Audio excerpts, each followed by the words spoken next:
Welcome to this week's In Focus on Whitewater Community Television's WGTV Channel 11. I'm Eric Marsh. Thank you very much for joining me.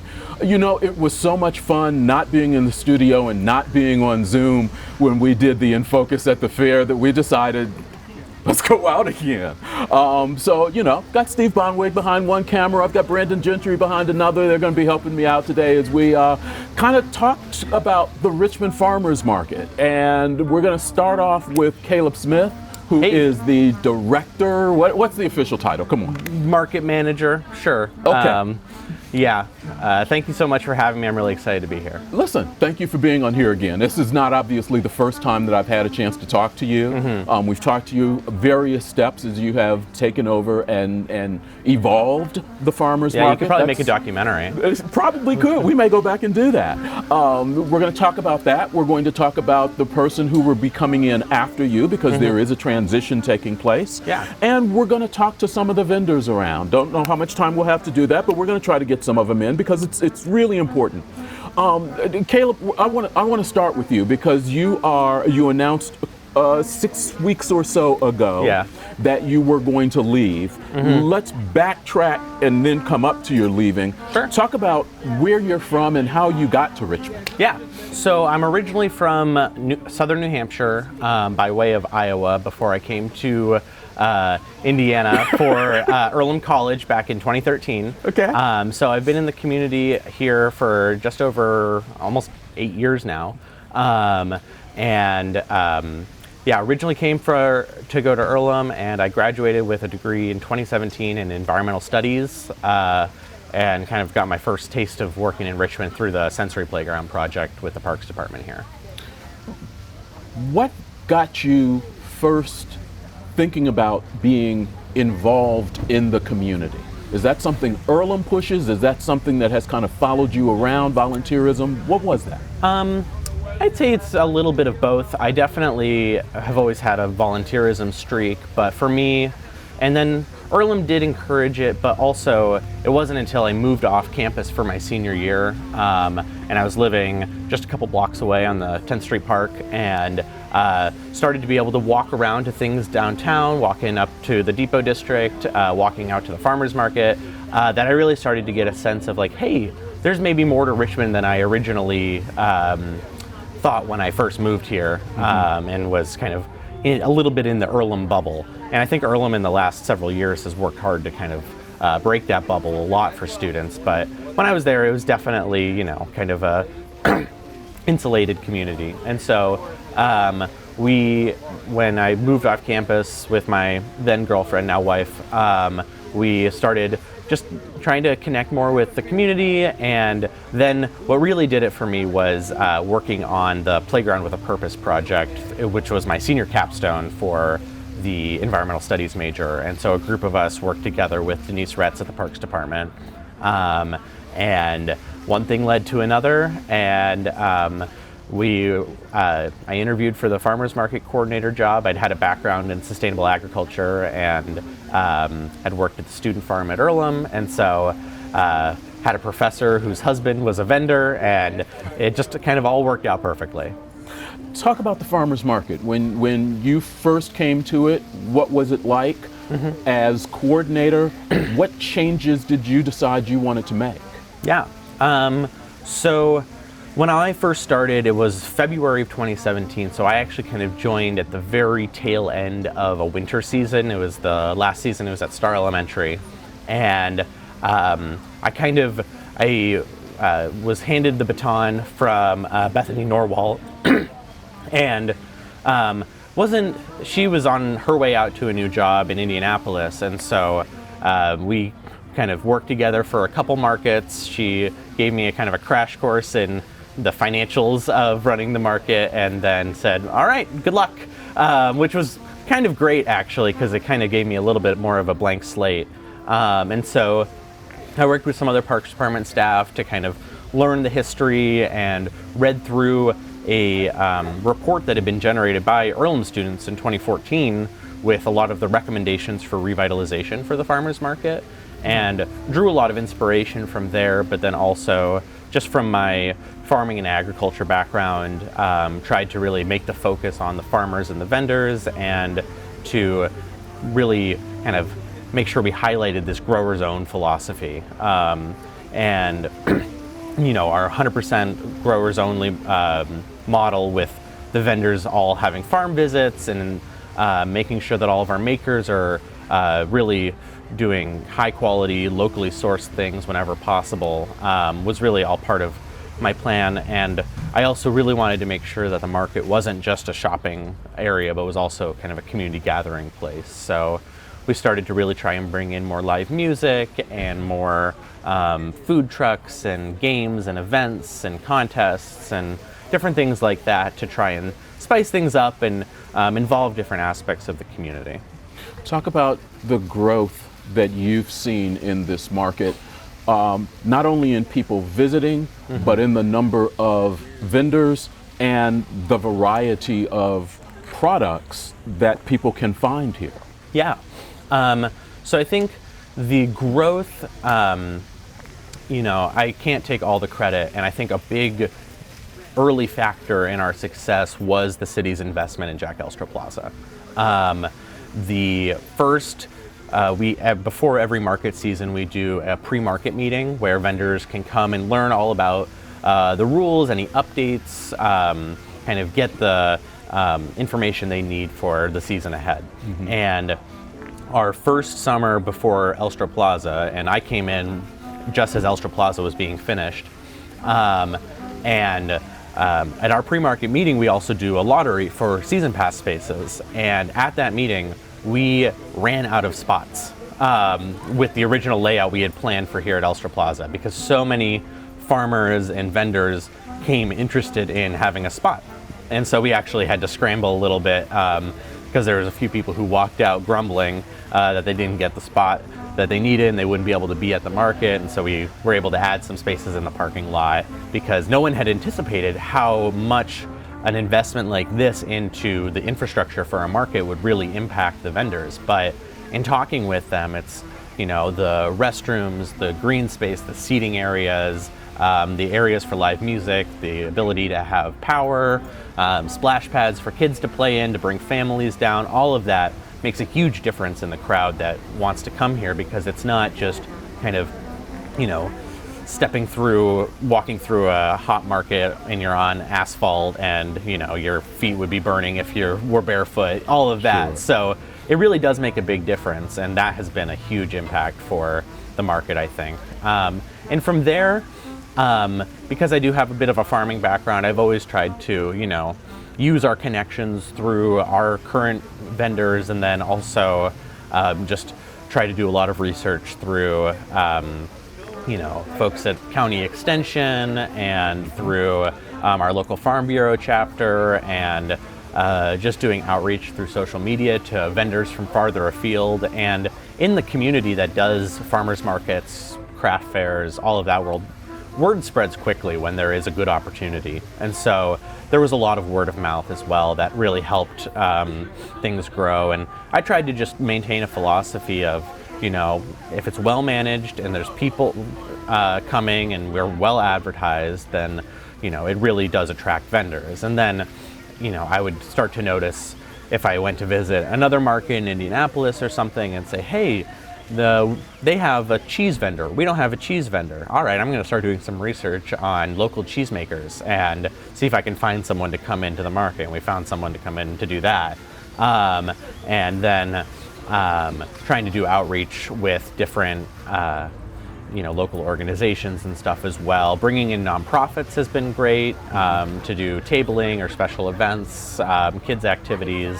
We've had some great partnerships with everyone from the library, Girls Inc., Earlham, Cope Environmental, Hayes Arboretum. They've all kind of helped out, along with many more, in kind of providing that extra special little thing to make the market even more fun and interesting every week. We're not out of the pandemic. Obviously, it is still going on, but when it first hit, it obviously created a number of issues. Talk about that. Talk about how the market was able to adapt to the changes that needed to be made, and what those relationships between vendor and consumer were like, and how those were kept up. Yeah, so it was definitely a scary moment. And I was really thankful there was a lot of great leadership nationally from the Farmers Market Coalition, which is a national nonprofit that kind of advocates and does educational and kind of networking for farmers market professionals. And they released a lot of guidance early on, but then I was also able to do some research in other areas around the kind of eastern Indiana, western Ohio area to kind of see what our options could be. And I just knew it was important that we have that we keep the market going for our vendors and for our customers, because we've become somewhere that people rely on for their income, for their food, for a place where they can use their SNAP benefits. And so we were closed for 9 weeks at the beginning of the pandemic. And we were one of the first ones in Eastern Indiana to reopen. We took that time to start up an online farmers market, which was really great. And we had some great support from different organizations in town to help get that up and running. Mm-hmm. And so we made that as a free opportunity for our vendors so that they could provide ways for their customers to still get access to the food they needed.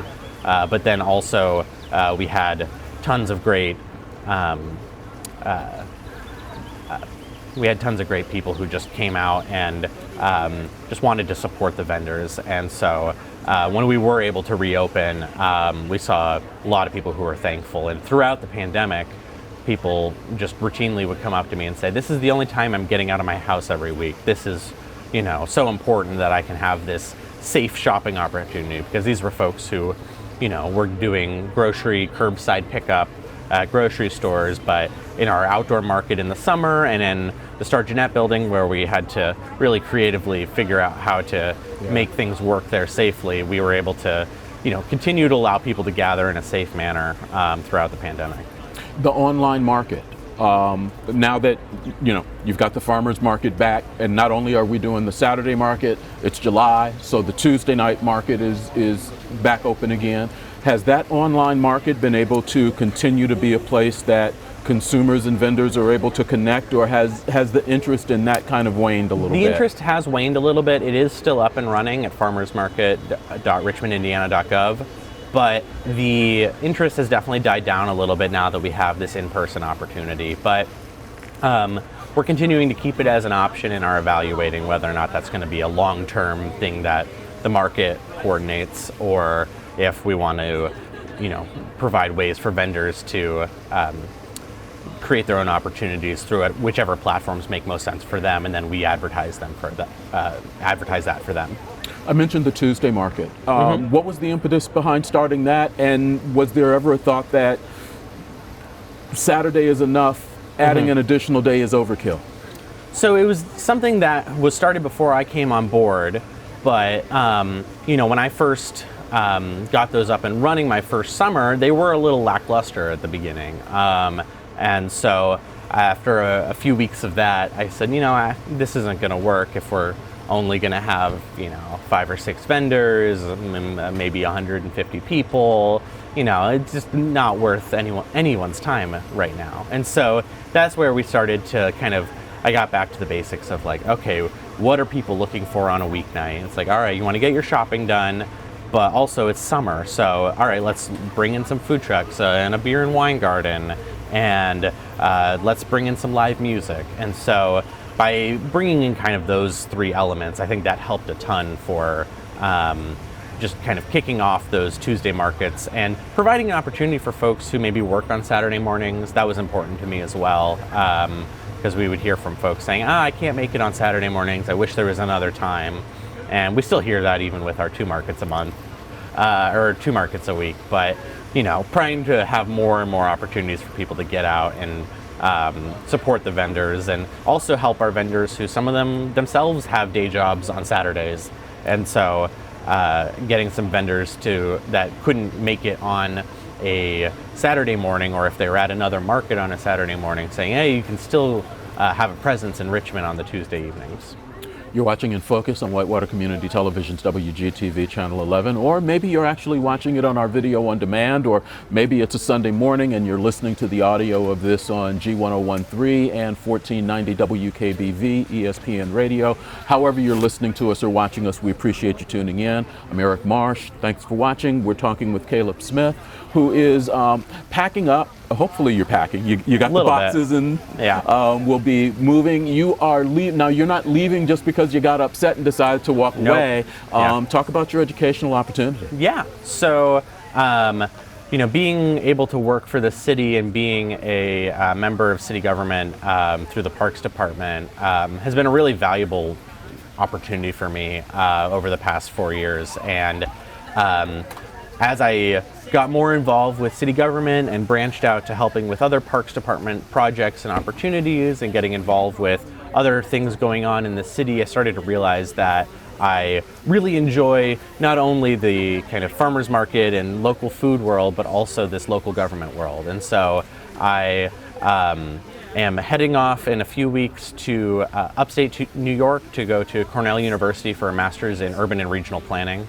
And looking forward to kind of expanding my educational opportunities there, looking to get into city planning as a full-time career down the line, and continuing to work in small and mid-sized communities around food system issues, local transportation, and health equity and access, parks. All of those things are all kind of my passion areas. So I'm really excited. It's bittersweet, I definitely, it's, as you said, it's not I'm getting angry and leaving. I love Richmond, and I'm actually going to continue to kind of remotely help out for a few months after I leave in a consulting role with the Parks Department. And so, very amicable.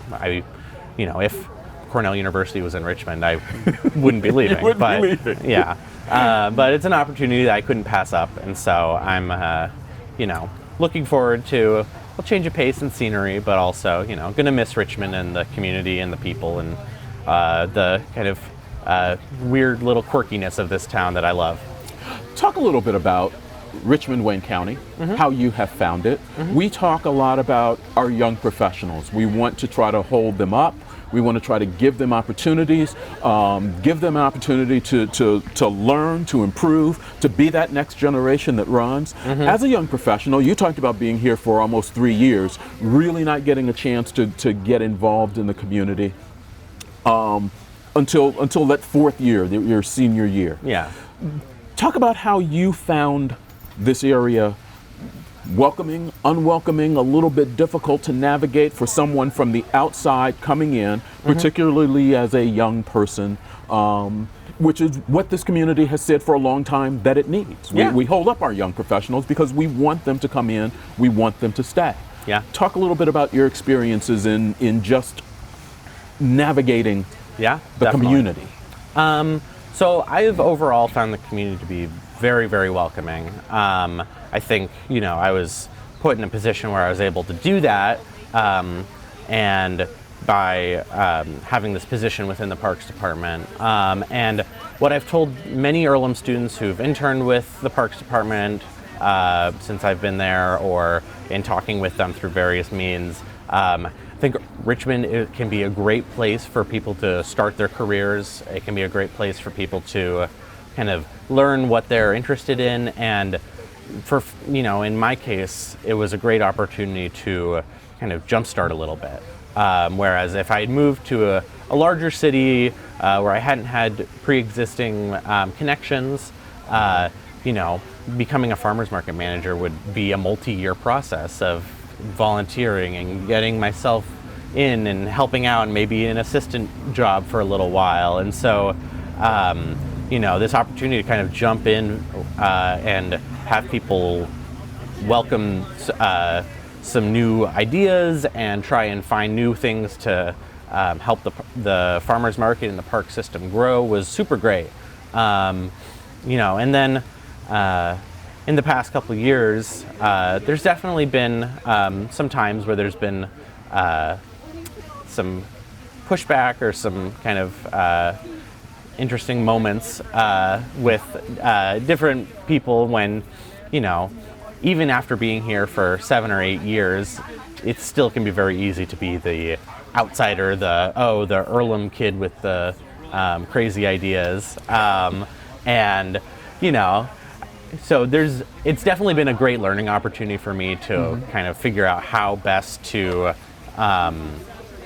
talk with really diverse groups and populations. And usually what I found is that there usually is a way to come to an agreement around, even if it's a specific project or initiative that on the surface might not be appealing to a certain member of the community. Usually there's a way to kind of sell it and show them that there is a benefit to them and to their interests as well. So, you know, that might be saying, okay, for some folks, you know, the farmers market is a great thing, but why are we investing city money in something like this? Well, let me tell you about the economic return on investment and the data that we've collected. Or, you know, I think, you know, we need to be doing more to support different marginalized groups, and we've found ways to work that in as well. So, you know, I think there's definitely,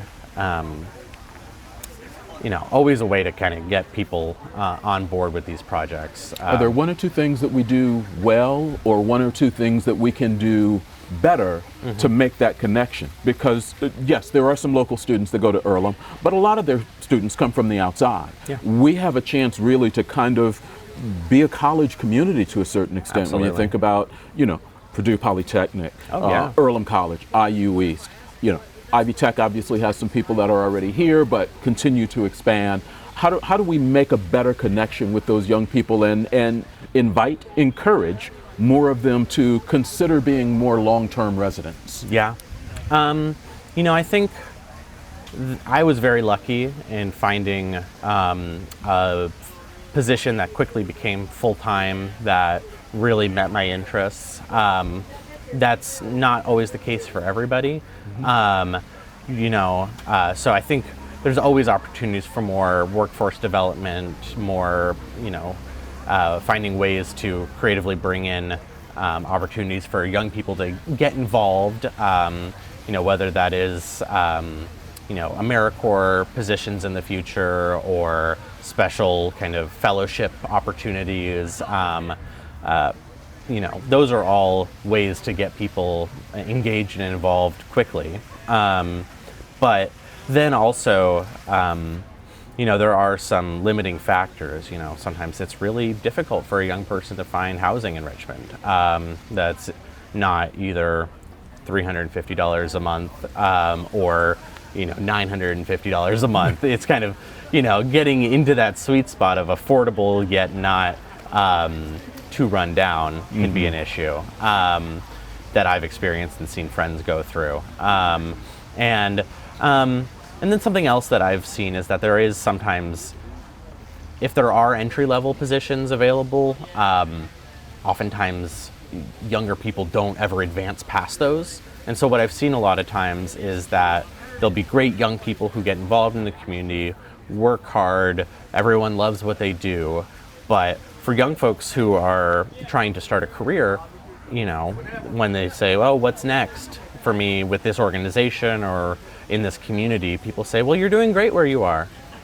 And then I say, well, I want to do more. I don't want to stay in the same thing forever. And so, you know, and that sometimes leads to people going to graduate school. But it also, you know, sometimes leads to people looking to other communities for that next position.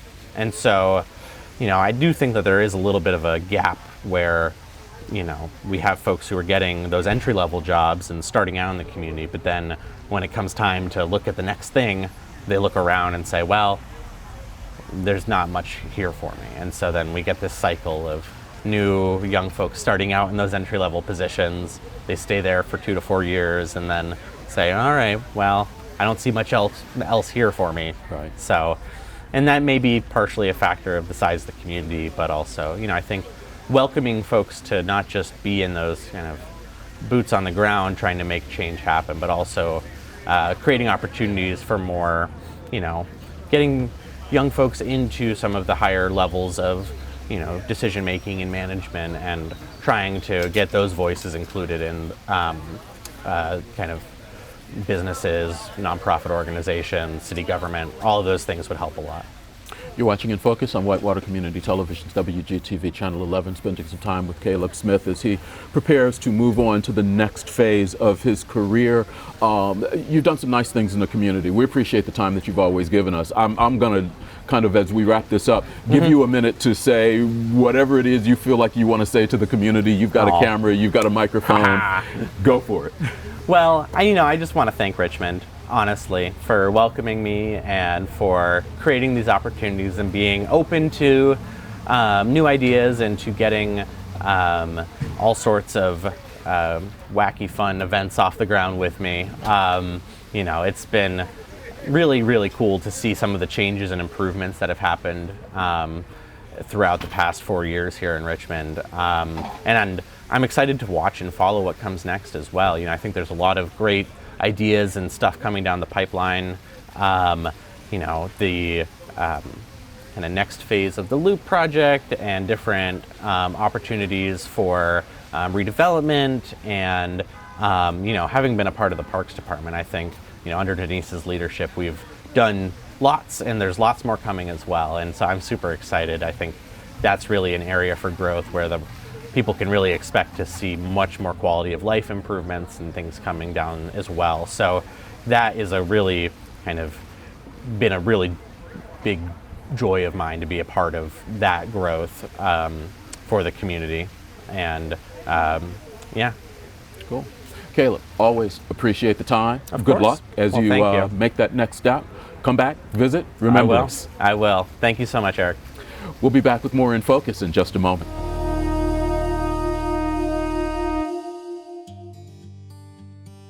Plant selection. Pick native plants.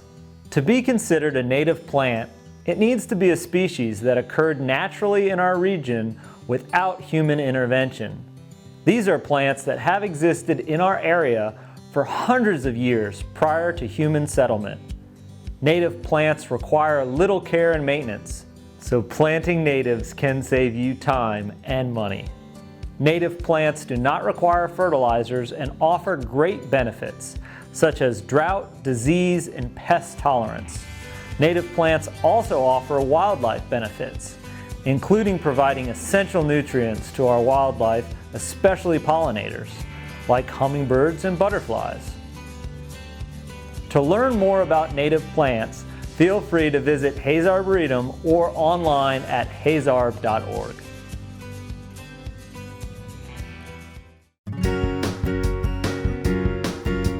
Hi, I'm Tamara Brinkman, host of The Third Sector.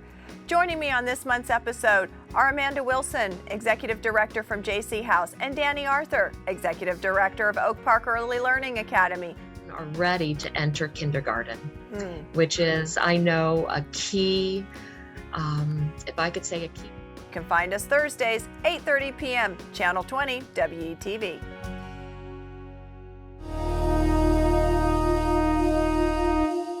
Welcome back to In Focus on Whitewater Community Television's WGTV Channel 11. I'm Eric Marsh. Thanks for joining us on this week's In Focus outdoors in Jack Elstro Plaza on a Saturday morning, enjoying the farmers market. And yes, if you're seeing umbrellas behind us and water droplets and things of that nature, listen, this is a market that happens rain or shine. So it's raining now. So it wasn't when we started, but it is now, and that happens. It is now. We're welcoming Cierra Bailey to the chair. Cierra is going to be taking over. Taken over. What's your official role at this moment? So in the process of taking over. Okay. So Caleb and myself are working together for this month. I'm training under him, which is really nice to have that month overlap to be able to learn all that I can from him during that time. Cool. So he's slowly but surely, passing duties off to me that he's trained me in. Bits of information, business cards, all that kind of stuff. Yep. Mm-hmm. Tell us a little bit about you, where you're from, what your background is, why you came here. Yeah, absolutely. So I just moved here from Southeast Ohio, and I was working and living on a farm called Restoration Acres in Rutland, Ohio, which is about 30 minutes south of Athens, where Ohio University is. Okay. And I was working for a wonderful woman named Marcia Nagy, and her operation is she's growing a lot of vegetables and cut flowers. So I was working there, and then I saw this position. I'm part of an email chain that sends out like agricultural and farming jobs, and Caleb had posted this position to that, and initially I was interested because I was like, cool, like working with farmers, like that sounds really exciting. And so that was like initially why I applied, and then the more I learned about it, I was like, the Richmond Farmers Market is very cool. And having gotten the position now, I just keep learning more and more things that are making me proud. But yeah, so I had I worked on farms, but then I've also done parks and recreation work.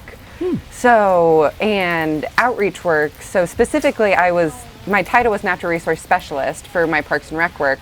But while that was what it was called, that included a lot of different duties, like a lot of parks and recreation positions do. So it was, community outreach, environmental education, like vendor recruitment, social media management, things like that. All hands on deck. Yes, all hands on deck. And I was also a forestry outreach coordinator, and that was, a lot, again, gathering the community, writing newsletters, getting people to spaces, getting people involved in what was happening in the place where they live. So, you know, one of the things that's interesting is to hear other people's perspective about the community. We're here, we're in this bubble, we hear about the farmers market, and some people go, yeah, okay, it's not that great. Some people go, hey, listen, it's the only place I do my vegetable shopping and stuff. There's different perspectives. As an outsider, talk about some of the things that you have heard and seen over the last month or so that has kind of excited you about this. You said you kind of got into it, you learned a little bit more, more. What are some of those things that as someone who doesn't live here, you have found to be exciting or have made you look forward to even getting deeper into this? Yeah. So I deeply and sincerely think the Richmond Farmers Market is something to be really proud of. And like I said, the more I learn, the more that sentiment holds true. And even like walking around talking to vendors today, Brian Gollier, who's been a vendor here for a long time, even before the Parks Department took it over, he was just giving me some history, and it seems like it's had its ups and downs. And since the Parks Department has taken it over, and especially since like Caleb has become coordinator and Denise Retz has taken the position of park superintendent, and they've just both been working so hard along with the vendors and along with community members to make this the space it is now. But I think Jack Elstro Plaza is something really special, and I think it's really important to have a beautiful green space to hold an event. And I think that's something that really draws people in. And also we've had vendors here who have been vending here for a long, long time. I just mentioned Brian Gollier of Gollier Meats, but also like Boulder Belt Eco Farms. I know they've been here for over 20 years. And actually Caleb and I just did a site visit to their farm last week, and that was something special to witness and just see that the hard work that they put into growing this beautiful produce, like the fruits and veggies there, are really special. And McDivitt Farms, I know, has been here for a long time as well. And something that I'm really drawn to with the Richmond Farmers Market is that it is growers only. And I think there's just a lot to be said about taking a seed and making it into food for the community. And the farmers being able to provide that for the community members being able to support their local farmers. And then even we have a lot of artisan craft vendors here, and all of that stuff is homemade and beautiful. And to provide people a space to demonstrate their passion, whether that be farming, whether that be creating, and then being able to interact with the community. throughout the summer, like twice a week on Tuesdays and Saturdays, I think is incredible. Talk about how important you think it is that it's not only a summer market, but a winter market, because in a lot of places, that's not the case. In a lot of places, the farmers market really is only maybe spring to late fall. There's nothing happening in the winter time. How important is that, one, for you taking the position, and two, as someone who has worked on farms, for farmers to know that they have that connection year round? Oh yeah. So that was one of those things that once I had applied for the position and began doing more and more research about Richmond and the farmers market, that got me even more excited was that there is the winter market at the Sargenet building. And one, the building is beautiful. I know they did so much work last year to winterize the facility, and I know a lot of the vendors are so happy with the building. But I'm not sure the most recent statistic, but I know as of a couple years ago, the Richmond Farmers Market was only one of 3 markets in Indiana to run all year long. And even telling people that I got this position and then telling them about it, like my friends and family, they're like, wow, it runs all year long, even throughout the winter. That's really cool. And I'm like, yeah, it is really cool. One, with a public event and a farmer's market, I think consistency is really important. And for people, like every Saturday, like you said, rain or shine, summer or winter, like we're out here and the farmers are out here. And I think when it's not a question of whether it's happening or not, that brings people in, that they know that for sure they'll be able to get this week. I think that's important. But also having access to locally grown, healthy, fresh food throughout the winter, I think there's definitely a lot to be said about that. And again, mentioning Boulder Belt Eco Farms, that's something that the folks who run that were talking about when we went to do the site visit. Lucy and Eugene, they were really, they love doing the winter market and they love growing that produce all year, and they have a lot of like greenhouses and things like that, so that they can provide that. And yeah, I just think it's really special to be able to provide that space all year long. Cool. Cierra, we appreciate the time. I know we're going to have a chance to talk to you as you get deeper into this. Congratulations. Welcome to the community. Thank you. It's my pleasure to be here. I'm really excited. We'll be back with more In Focus in just a moment.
Welcome back to In Focus on Whitewater Community Television's WGTV Channel 11. We're going to spend a couple of minutes talking with a few of the vendors here at the Farmers Market, and I'm speaking with Monica Young.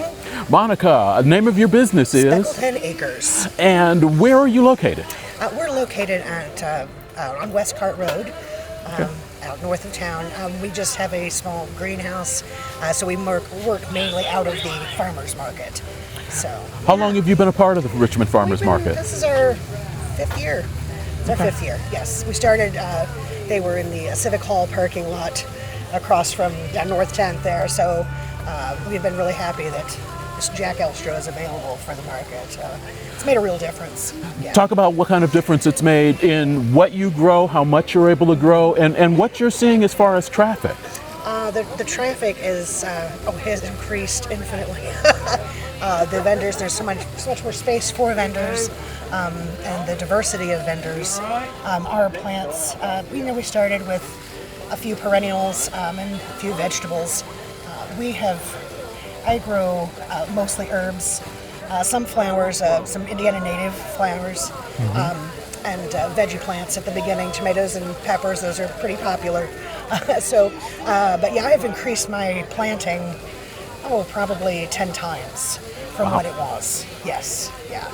Are I'm you almost able? Out of space. Are you able to provide information to people? Are you finding Absolutely. people asking questions about how you grow and what to grow? Absolutely. Not every customer is a sale. There's a lot of conversation that goes along with having a booth here, how to take care of things, how to groom them, how to use them in food, cooking, otherwise teas, plantings in general, whether it can come in the house, whether it needs to stay outside. There's a lot of conversation that goes along, and I enjoy that just as much as selling. It's a good experience all around.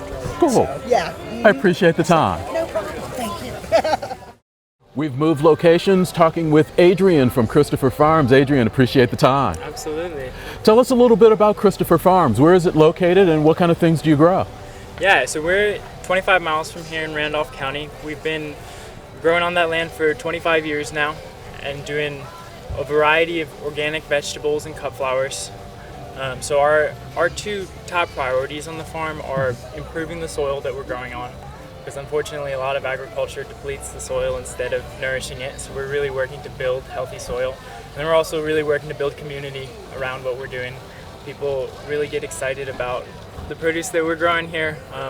So we have a CSA in town, and we come to market and have events at the farm, and it's really amazing to see all the people coming together to build this community around the farm. When you say we, who's we? Yeah, so my mom is the one who started farming 25 years ago, and now I've joined her a couple of years ago, and we have employees as well. They come in and work with us. What kind of things are you growing here, and what makes you a little bit different? Yeah, so we have a large variety of organic vegetables. I believe in the Richmond market, we are the only vendor that's selling certified organic produce. And typically, instead of doing a lot of the standard red tomatoes and corn and beans, we have kind of specialty varieties of things. So in addition to gold beets here, or to the red beets, I've got gold beets, a lot of different unique artisan type varieties. Okay. We do a lot of greens and lettuces. We try and offer that through the heat of the summer, which a lot of other farms don't have. What got you started coming to the Richmond Farmers Market? So this was the first market that my mom ever attended back before I was even born. And then we went to another market for a while as this one kind of slowed. But when Caleb took over this market, he really brought it back. And we were adding on a second market at that point anyhow, so we said, I think this is the place to be. Okay. And business has been good? Your conversation with people has continued to grow? It has, yeah. Yeah, I started coming every week last summer, and since then I've built a nice little group of customers who I get to see every week, and it's really enjoyable. Cool. Adrian, appreciate the time. Thanks so much. Welcome back to In Focus. We're talking with the McDivotts from Fountain City. Yes. Okay. Tell us a little bit about McDivitt Farm, where exactly it's located, and what your relationship with the farmers market has been through the years. Hi, we Get you to hold that just a little bit closer for me. We are from Fountain City, Indiana, the very north edge. We established our farm in 1989. I've been coming to the farmers market 15 years maybe. We grow just about any vegetable, a few fruits, strawberries, raspberries. At one time we had apples and we made cider from a hand cider press. We love to garden. The weeds not so much, but we try different varieties every year in tomatoes and peppers and things to keep people attracted to the market. You've said you've been with the market for 15 years. Yes. You've seen a number of changes through that time. Talk about some of the changes that you've seen and what it's been like being here at Jack Elstro Plaza. When we first started, we did start right here, but it was in the back of the parking lot. And then moved over by Civic Theater. The change has been great. This is just a wonderful facility for people to come and visit. There's such a variety of different things to pick and choose from. It's just been great. Talk about, you mentioned that you're trying different varieties each year. Talk a little bit about why you're doing that and what some of the varieties are that you work on and why and how you make that decision. We like to try different varieties. We feel like you get your flavor and your sizes from the varieties. You can enhance that with a few additive like fertilizers and whatnots, and so we like to grow big, juicy, flavorful produce. Do you have a specialty that you grow, something you grow more than another type? Do you grow more tomatoes? Do you grow more? We like to grow more tomatoes. Okay. Tomatoes seems to be our specialty, and that's what we like growing and working with is tomatoes. Okay. We appreciate the time. I hope you all have a good day. I know it's a little wet out here today, but normally I've been through here and you all are normally pretty busy. Yes, we usually are. Conversation with people. Are you getting a lot of folks asking about the varieties and whether they can grow them? We do get some questions about varieties and where we get our plants. And we usually order our seeds and start our own plants. That way we can get the varieties that we want. Okay. Thanks. Have a good day. Thank you. Still making our way around the farmers market here on In Focus, and we've stopped at Boulder Belt, talking with Lucy and Eugene. Thanks for taking a little bit of time. Sure. Tell us a little bit about your farm. We're a 8-acre mixed produce farm. We've been running since 1994. Okay. We're in Southwest Ohio. Near Eaton, Ohio. So we're close to Richmond, right? And so this is the market that we like to come to. Why? It's close to home. Yes. And it's really well run. It's a growers only market. And why is that important? We grow everything we sell here. We've been at markets where people resell, and they can just come in with a truckload of produce from who knows where and undercut everybody at the market. Okay. And most people do buy by price. So even though our produce may be much higher quality and certainly fresher, they'll go to the cheap stuff almost every time. Talk about what your process is like heading into a couple of days before the market. Are you picking the day before, the day of? How do you prepare for what you're going to have here at the market? We start picking usually on Thursday. Friday is a really intense harvest day. So we'll be out. And the more sensitive things, of course, get harvested closer to the market, like the leaf crops and things Friday morning. But other things that might be able to take a little bit more time in storage, like an onion or potato, we'll try to get those out the day before, like Thursday or even Wednesday, perhaps. Yes, and in some cases, I mean, we grow all year round, or we sell all year round. Okay. So we do a lot of storage crops: garlic, onions, potatoes. Once they're all out of the ground, we'll cure them out, which means we're just getting the water out of them through a process of, they sit for about 6 weeks. Okay. And the water evaporates, and then they're ready for storage. And those things, once they're in, it's just pick them off the shelf and put them on the truck to go to market. Are you available at the winter market as well as the summer Yes, market we here in are. Richmond? Yeah. Has it always been that way for you, that you did both, or did you end up adding later? Okay. We've been doing winter markets for, probably 15, 20 years. We've been doing this 27 years. Okay. And it's what we do full time. We have no other jobs than selling food at farmers markets. Are there things that you specially grow for here, or that you grow differently than some of the other vendors? We do grow organically. We used to be certified organic Onions. till 21 years ago is when we dropped it, but we still grow organically. Or nowadays they're calling it regenerative agriculture. Lots of herbs. But rosemary, we grow dill, anywhere from 55 to 85 different crops every year. Okay. We're not specialists in any way, shape, or form. Okay. And we also do, and we don't have the truck open, or you'd see a bunch of boxes sitting in there. We do community-supported agriculture. What's that? That's where people buy a share of our harvest, and once a week they pick up a box of food here Okay. that they've prepaid for. And sometimes they buy other things from us, and I see a lot of them buy things from other vendors. Sounds good. So I'm bringing in people who may not normally come to the market, and there's one other place doing this too, down there, another CSA farm. So we don't grow anything really differently for the market. Fran, you don't cook enough. Last year we didn't do the market because of COVID, Right. and our farm share took off. Like, we suddenly had 50 members where we had 10.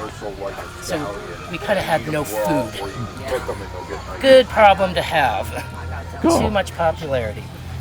Glad it's gone well. You do duck eggs, and Yeah. what are the things behind you? The super tonic. What is that? Okay, the super tonic, while I said this is a grower-only market, we're actually reselling that for Hidden Pond Farm, which does set up at this market. They're not here this week.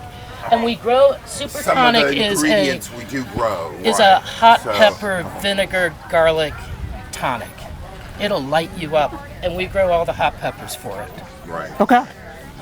So you all have, so part have been of able it's to in it. connect with a couple of other farms Yes. and really kind of And I And- want work to together. touch also on the fact that studies show that if you buy at your local market as compared through those resellers we were talking about, for instance, your money is staying in your local economy 4 times longer. Okay? Okay. So you pay maybe your farmer a little bit more, but you're supporting that local farmer. You're giving him a job, and a decent job, you know, if you pay him enough money as compared to supporting the middleman when you buy a resold item. So, and then the farmer, of course, is paying his rent and things, so that money goes, or gasoline in your community, things like that they need for their farm. So they're feeding it all back into the local economy much better than the reseller, which all goes to another state. See what I mean? Yeah. So that's a really important point to buying local. All right. Thank you. We appreciate the time. I Good luck. appreciate you.